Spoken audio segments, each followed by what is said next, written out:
అందరికీ నమస్కారం. మనం ఒక మంచి ఆలోచన చెప్పినప్పుడు ఎదుటివాళ్లు ఎందుకు వినరు? మనం చెప్పేది వాళ్ల మంచికే అయినా వాళ్ళు ఎందుకు వద్దంటారు? ఈరోజు మనం ఆ చిన్న రహస్యమేంటో తెలుసుకుని దాన్ని ఎలా పరిష్కరించాలో చూద్దాం. పదండి, మొదలు పెడదాం.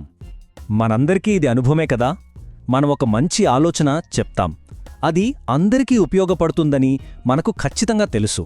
అయినా సరే ఎదుటివాళ్లు అస్సలు వినడానికి ఇష్టపడరు. అసలు ఎందుకిలా జరుగుతుంది? ఎప్పుడైనా ఆలోచించారా? మన దగ్గర ఒక అద్భుతమైన ప్లాన్ ఉంటుంది, కాని వాళ్లు మాత్రం చాలా సింపుల్గా లేదు లేదా వద్దు అని చెప్పేస్తారు. అప్పుడు మనసుకి చాలా నిరాశగా ఉంటుంది కదా. అచ్చం వర్షం పడుతున్నప్పుడు బస్సు మిస్ అయినట్టుంటుంది ఫీలింగ్. సరే, అయితే దీని వెనుక ఉన్న అసలు రహస్యమేంటో చూద్దామా?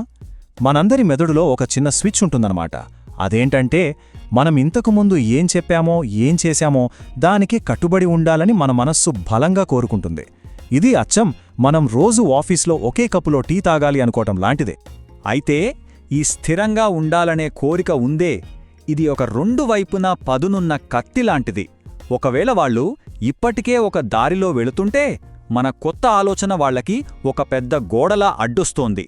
కాని మనం కొంచెం తెలివిగా మన ఆలోచనను వాళ్ల పాత పనులతో కలిపామనుకోండి, అదే ఒక అందమైన వంతెనలా మారి మనల్ని వాళ్లతో కలుపుతుంది.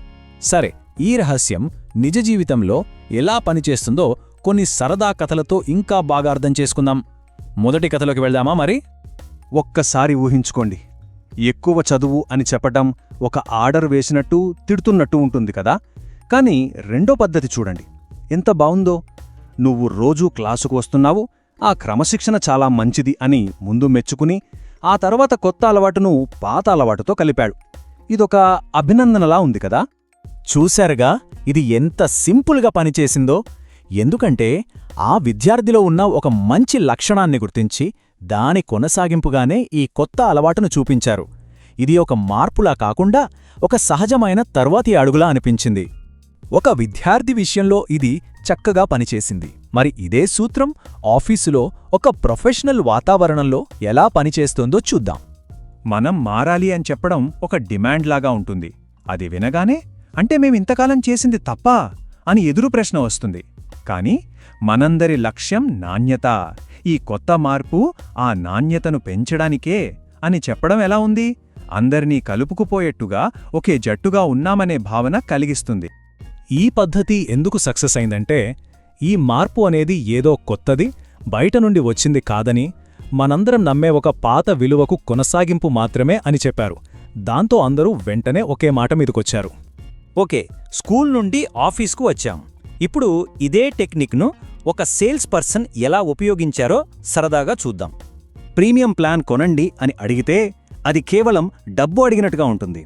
కాని రెండో పద్ధతి చూడండి, మీరు ఈ వస్తువును నమ్మకం కోసమే కదా కొన్నారు, ఈ ప్లాన్ మీకు ఆ నమ్మకాన్ని రెట్టింపు చేస్తుంది అని చెప్పడమంటే కస్టమర్కి కావలసింది వాళ్లకి ఇంకా ఎక్కువ ఇస్తున్నట్టు చెప్పడమన్నమాట.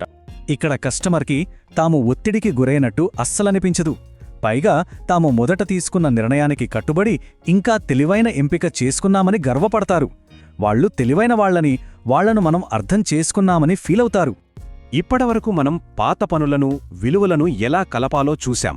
ఇప్పుడు అన్నింటికన్నా శక్తివంతమైన ఒక టెక్నిక్ చూద్దాం. ఏంటంటే, ఎదుటి వ్యక్తి మాటలనే తిరిగి ఉపయోగించడం. ఉదాహరణకి, కొనుగోలుదారు నాకు లాంగ్ టర్మ్ సేఫ్టీ ముఖ్యం అని చెప్పారనుకుందాం. ఇప్పుడు మీరు ఎక్కువ డబ్బు పెట్టాలి అని వాదించడం మూసి ఉన్న తలుపును గట్టిగా నెట్టడం లాంటిది.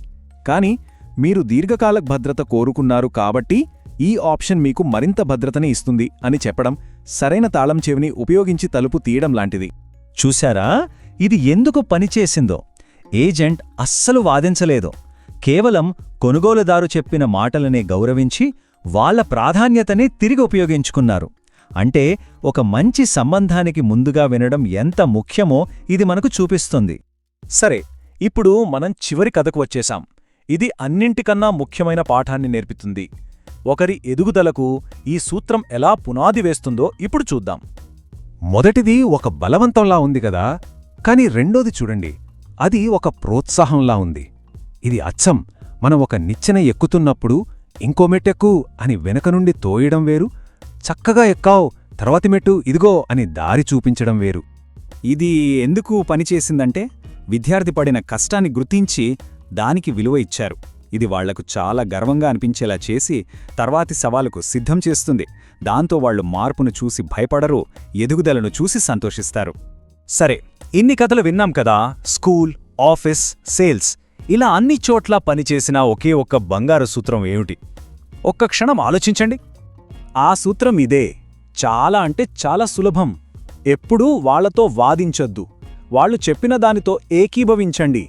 మీరు చేసింది తప్పు అని అనడం వల్ల వాళ్ళు బాధపడతారు. కాని మీరు నమ్మేదానికి తగ్గట్టుగా ఈ తర్వాతి అడుగు సరిగ్గా సరిపోతుంది అని చెప్పడం ఎంత దయగా, ఎంత గౌరవంగా ఉందో కదా. ఇవే మనం నేర్చుకోగల కొన్ని సులభమైన శక్తులు. మార్చాలని చూడొద్దు, కొనసాగించండి. వాళ్ల మాటలనే వాడండి. వాళ్ళు నమ్మే విలువలకు కట్టుబడి ఉండండి. అప్పుడు కొత్త అడుగులు చాలా సహజంగా, చాలా సులభంగా అనిపిస్తాయి. ఈ వాక్యాన్ని నెమ్మదిగా మనసు పెట్టి వినండి. ప్రజలను మార్చాలంటే వాళ్లతో పోరాడకూడదు. వాళ్ళు ఏమని నమ్ముతున్నారో దానికి మనం అంగీకరించి గౌరవించాలి. అదే అసలైన మార్పుకు మొదటి అడుగు. గుర్తుంచుకోండి, మనం రోజూ నేర్చుకునే ఇలాంటి చిన్న చిన్న విషయాలే ఏదో ఒక రోజు మనల్ని ఒక పెద్ద విజయానికి దారితీస్తాయి. అందరూ సంతోషంగా ఉండండి.